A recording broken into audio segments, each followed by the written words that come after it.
you'll see that as we begin looking at the military campaigns themselves, that your paper is divided into two sections. Most books, in fact, every book that I've ever seen, any textbook, any book dealing with the war, approaches it from a geographical perspective. They talk about all the battles that took place in the East, and then they'll go and talk about all the battles that took place in the West. Usually it's divided that way. Unfortunately, what that does not give you is a sense of what's happening in the whole country at the time. And in fact, I've taught the Civil War for many years before I started putting together how important it was to know what's happening in both theaters of the war at a particular time. And so I decided to divide the page into two columns, one of what's happening in the East, one with what's happening in the West, so that when there's something happening at the same time, you can see what's happening and maybe even see that there may be a relationship between what's happening on one part of the country with what's happening in another part of the country. So that's why there's the division that you see there. So first of all, before we even get into the military campaigns, let's just review a little bit by looking at the strategy. And I think you have this filled in already. The strategy for the North was to go on the offensive. The North needed to invade the South and defeat the Southern armies in the field in order to force the Southern states to remain in the United States. Does that make sense? That they have to invade and they have to force them to stay in. If they don't, then of course the Southern states will remain outside. The Southern strategy is largely defensive. They don't have to go and defeat the North. They don't have to go and conquer the North. All they have to do is keep the North from conquering them. So it's a defensive struggle. And they hope that they can fight long enough that the North will give up and will quit trying to force them to be a part of the United States. Any questions about the strategy? All right, so let's begin looking at the military campaigns. The first real battle, we talked about the first shots being fired at Fort Sumter, but that was not much of a battle, really. So the first real battle takes place in July of 1861. Joey? What would you think would happen if there was like an upset and like the South beat the North in the war? That's a very good question, and we can talk about it. Let's kind of reserve that for later, because there are certain parts of the war that could have gone a different direction. So when we get to one of those, maybe we can talk more about what would have happened if it had gone a different direction. And certainly if we don't talk about this by the end of the war, bring that up again. I think I'll probably mention some things as we go along. But there have been books written about that. In fact, I think it was, can't think of his name, a book written that I read that simply took the Battle of Gettysburg and said, what if that had gone the other way? What would have happened? And the South would have won the war, presumably. And so there's lots of speculation, lots of articles have been written, and they're kind of fun. People speculate what would have happened, how much more territory would the Confederacy have taken, and so on. But it's hard, you know, when you're speculating, it's really hard to know for sure what would have happened, but it's kind of fun to think about it. All right, so the first military campaign is at Manassas or Bull Run, and that's July 1861. General McDowell is the one that's in charge of the Union forces at that point. Remember, Winfield Scott was too old and fat to conduct the campaign, so it was given over to McDowell. This is a painting or of a drawing of the Army of the Potomac getting together and ready to march. All right, so what's the strategy here? McDowell was ordered by Lincoln to take Richmond. Why? Why march on Richmond? What do you think, Alex? What is Richmond? It's the capital of the Confederacy. So the idea is if you capture the capital, the war's over, right? That's kind of the European thinking. If you capture the enemy's capital, then you capture the enemy. They can't function anymore. Now, we saw that that didn't really work so well for the British during the War for Independence, because they captured Philadelphia thinking, okay, that's the capital, therefore we won. But did they win by capturing Philadelphia? No. The Continental Congress simply moved out of Philadelphia and of course kept fighting. But that idea is still there. So the Union thinks if they capture Richmond, that'll be the end of the war. That'll mean that they've defeated the South. As McDowell proceeds then toward Richmond, he encounters General Beauregard's Confederate troops near Manassas Junction, which is a railroad intersection about 25 miles southwest of Washington.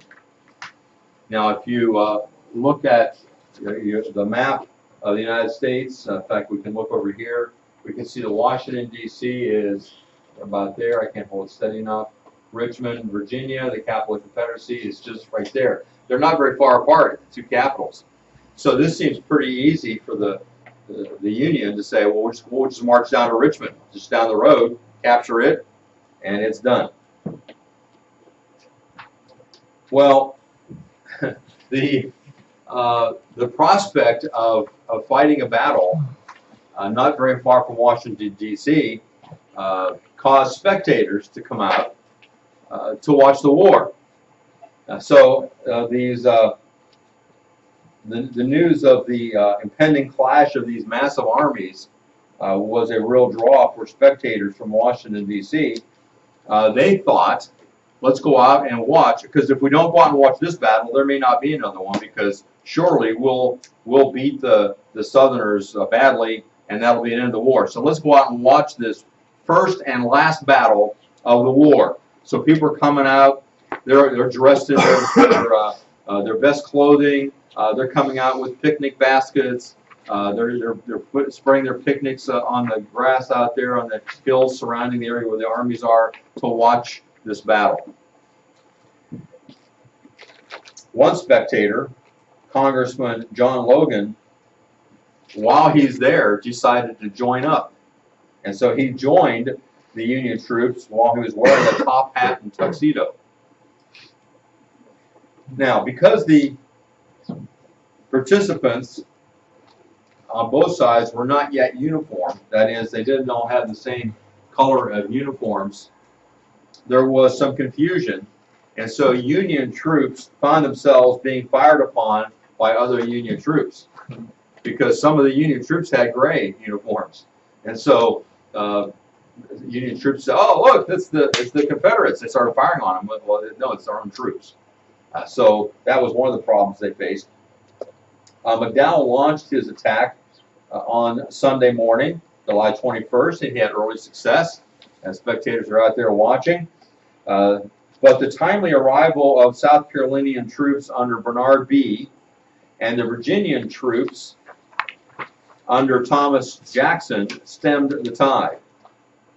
Standing against heavy fire and repeated assaults, Bee galloped among his troops, urging them to hold the line. And he pointed to Thomas Jackson, and he shouted, "There stands Jackson like a stone wall. Rally behind the Virginians." And that's how Jackson came to be called Stonewall Jackson. Let's say a word about Jackson. This is what Jackson said concerning his bravery in battle. Because he was out there. He was out there in the midst of the battle in front of his lines, saying, "Come on, let's go," and encouraged his troops to go into battle.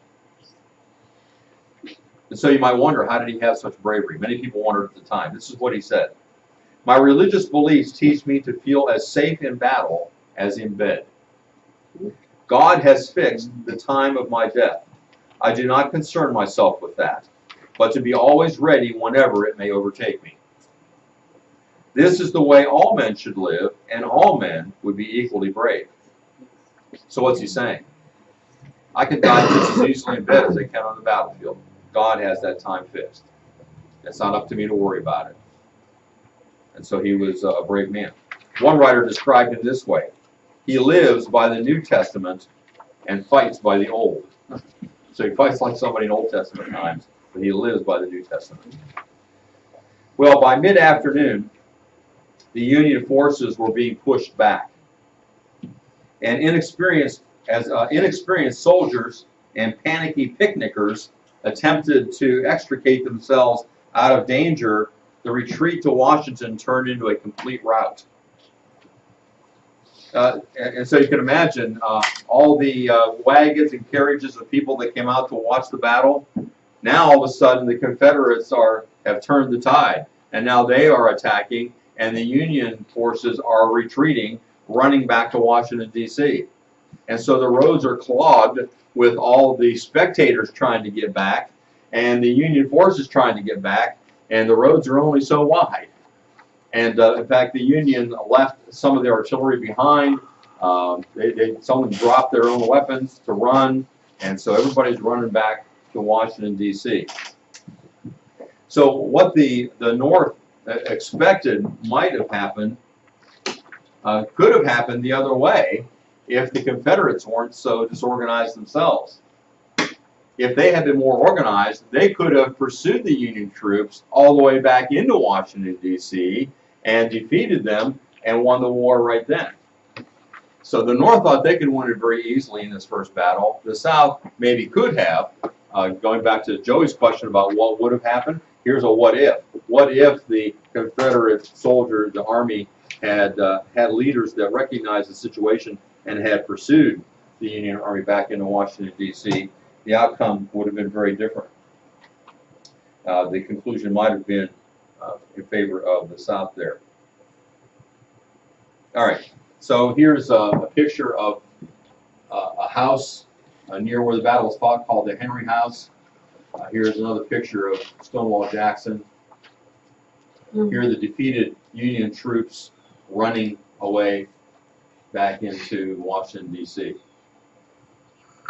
Here's a picture of the valley where the battle took place. Many more trees there now, I think, than there were at the time, but it's a pretty area.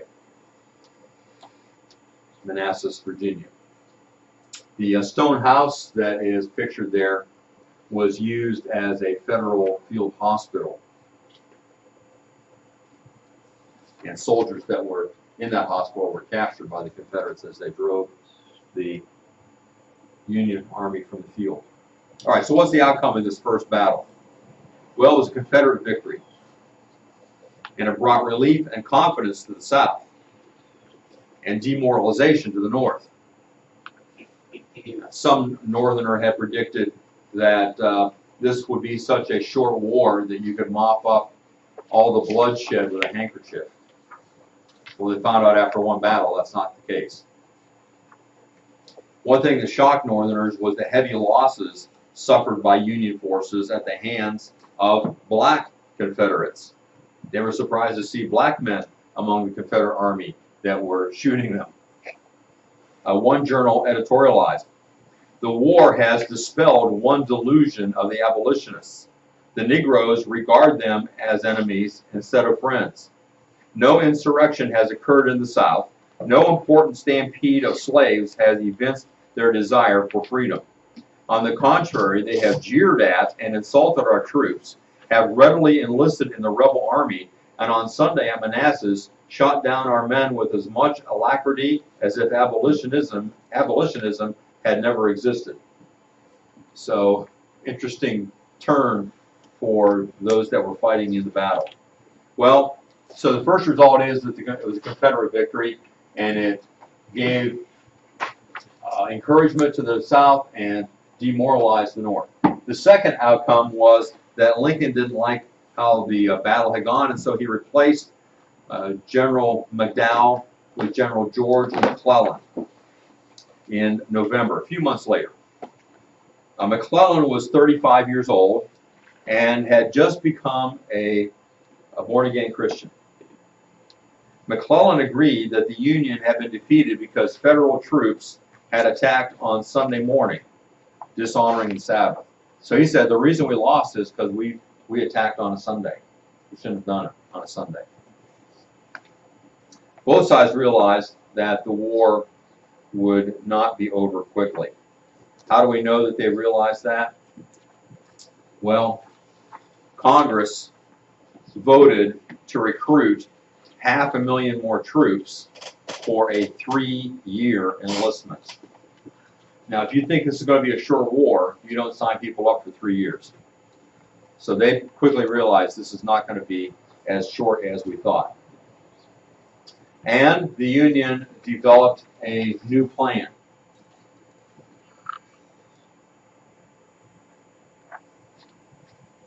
With 4 major objectives. A new plan with 4 major objectives. And in part, they took some of the Anaconda plan as a part of this. Are you ready? You have this map in your workbook pages. Step 1, not necessarily in order, but one step is to capture the Mississippi River to separate the Eastern Confederacy from the Western Confederacy. So gain control of New Orleans, the major port, and the Mississippi River. Step 2, split the eastern parts of the Confederacy in 2. So this wouldn't happen until towards the end of the war, but part of the strategy was to move from Tennessee down to the coast and split the Confederacy in 2 that way. So keep the supply lines from being able to be used going from this part to this part. Third part of the strategy, number 4 on here, is to blockade the southern ports. You'll understand the idea of a blockade, do you not? You've got your ships out there keeping ships from coming into the southern ports so that they can't bring in supplies. Remember, the South has very little supplies of their own. Even food. They're not used to growing with all of their food. So that plus manufactured items, military weapons, ammunition, all those things have to be imported. So this is the Anaconda plan being put into effect by not allowing goods to come into the country. And then fourthly, to capture Richmond. That's always a major goal. So there are 4 goals here that are set as the strategy for defeating the South. And during the whole war, they're working on all 4 of these issues.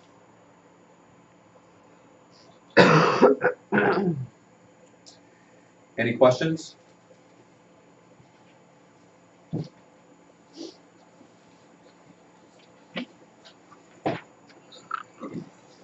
All right, I need to switch to another PowerPoint to continue.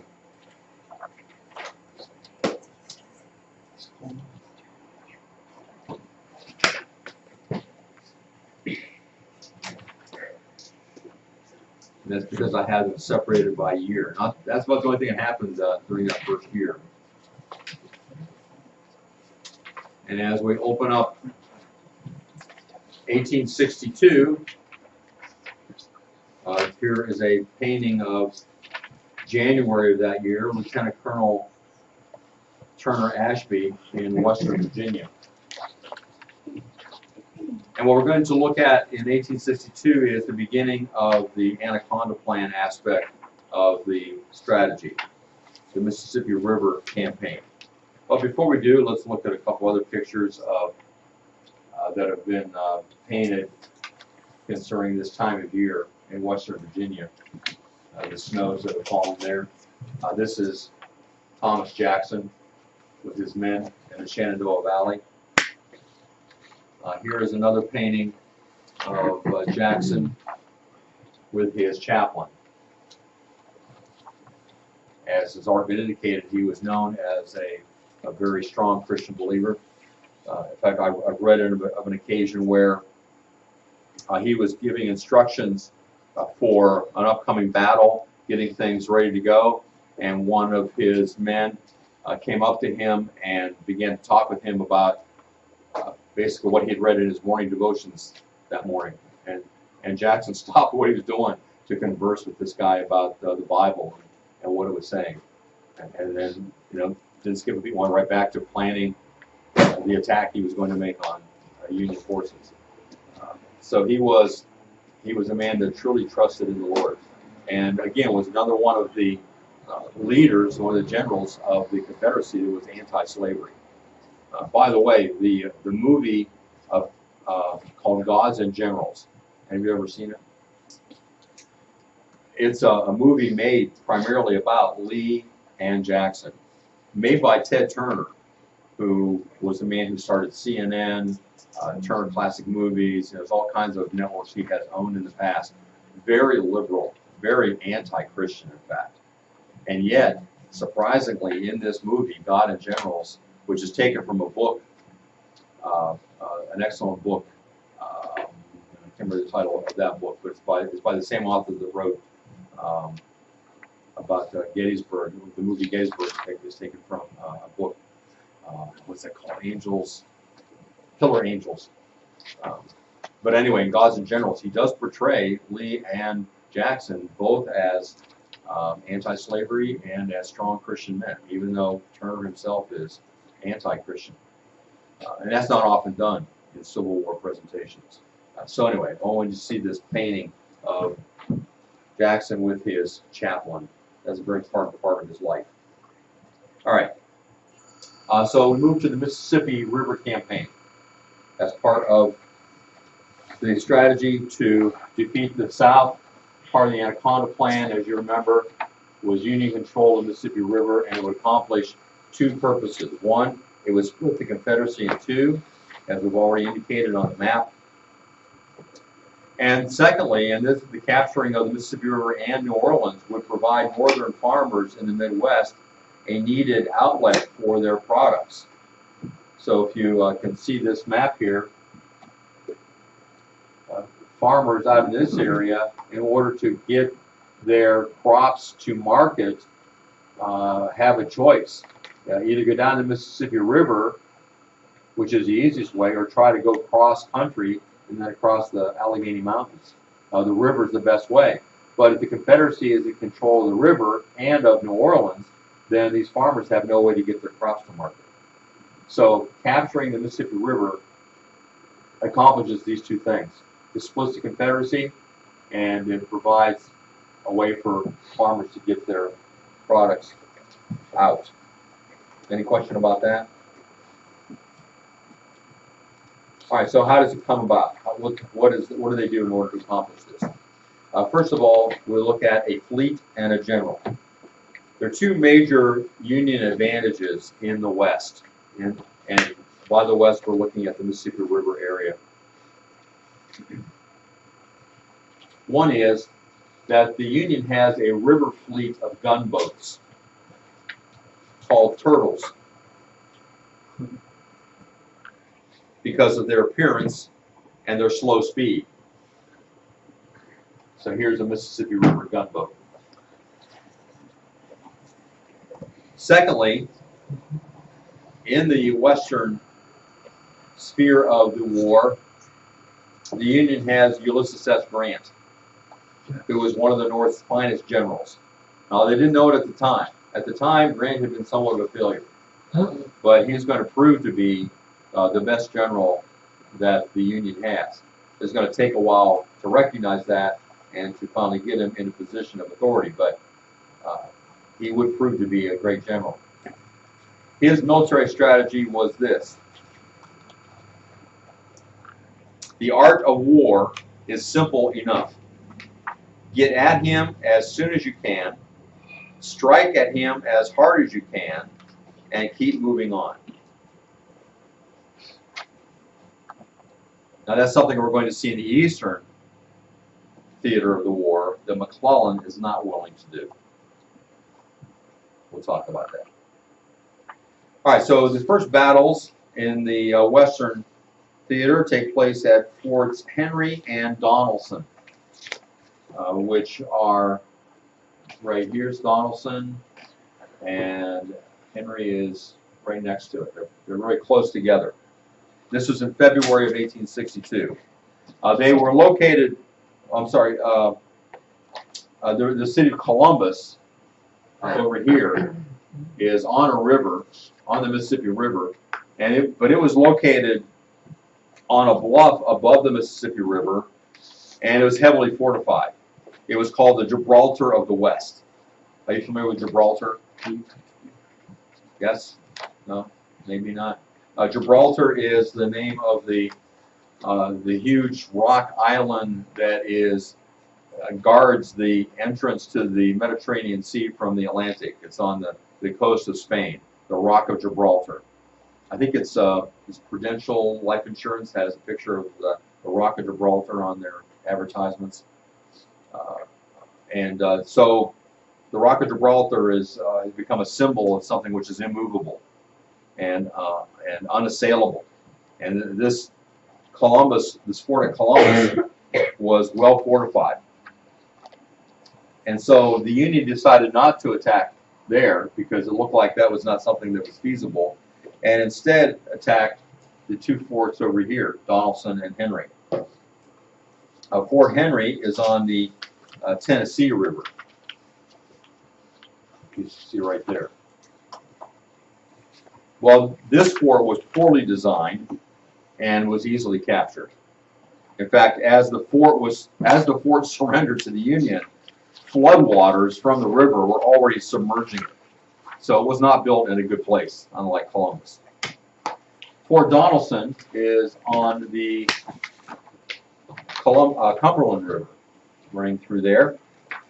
This fort was well designed and fortified with 20,000 Confederate troops. But it is wintertime, and fighting in the wintertime was harsh. And Grant's men suffered terribly even in attacking the fort. The Confederates finally asked for terms on February 16th. So when you ask for terms, you're saying, okay, if we surrender, what will you do for us? What will be the terms of surrender? How will you treat us? What will you do? And Grant replied, no terms except unconditional and immediate surrender can be accepted. So it basically says, we're not telling you what we'll do. You just surrender unconditionally. No conditions attached. Well, because his initials were U.S., he became known as Unconditional Surrender Grant.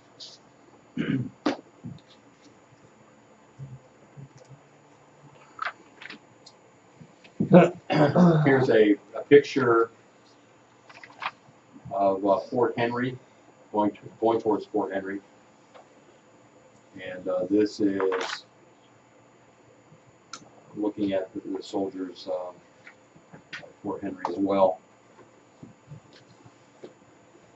By the way, what does the U.S. stand for in U.S. Grant, Joey? Ulysses. Ulysses.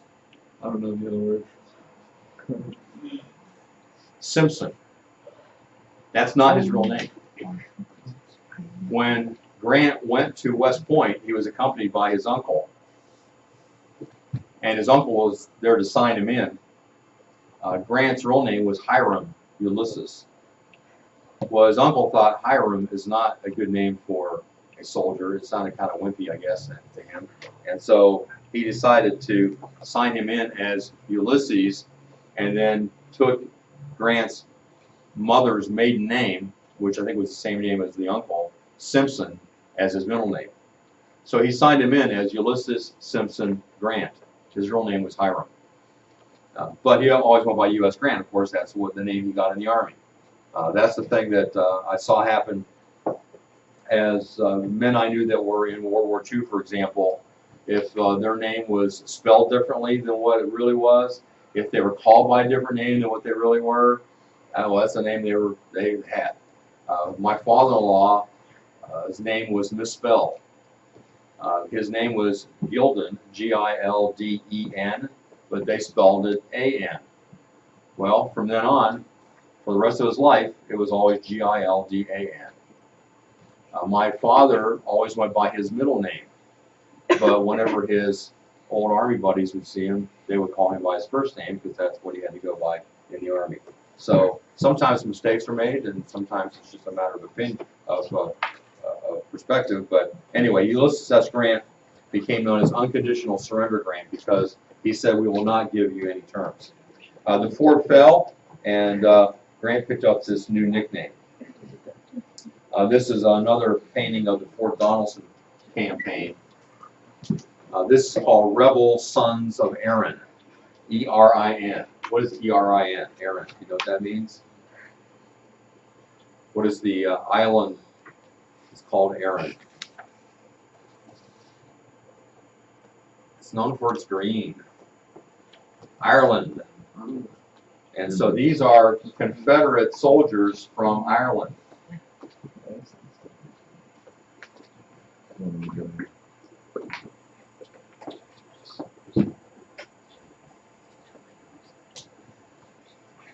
So Forts Henry and Donelson both fell to the Union. Donelson on the Cumberland River. And there's facts about that. Here is another picture of gunboat.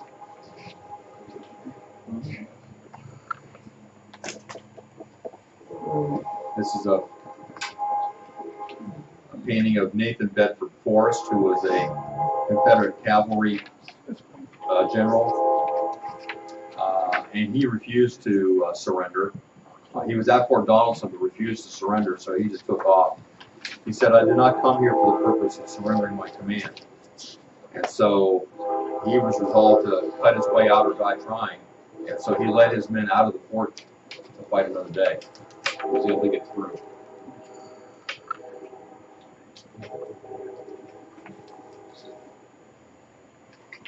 Okay, there's information about asking for unconditionals, or asking for conditions, and Grant said no conditions. Unconditional surrender. Here's Grant at the beginning of the war, when he held the rank of colonel before being promoted to brigadier general. And this is the skipper of the Federal flotilla, the gunboats that were used against Fort Henry and Fort Donelson. His name is Andrew Foote, F-O-O-T-E.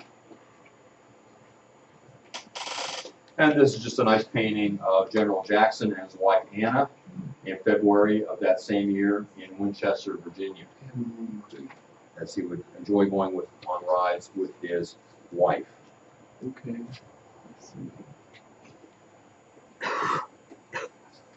With Forts Henry and Donelson gone, the Confederates abandoned Columbus, that Rock of Gibraltar that the Union could have taken, and in addition, Nashville fell to the Union. Now, Monday, we'll come back to the east and find out what's happening there. Grant's been successful in the west, now what's happening in the east.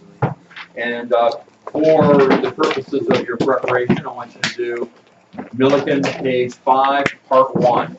Milliken, page 5, part 1.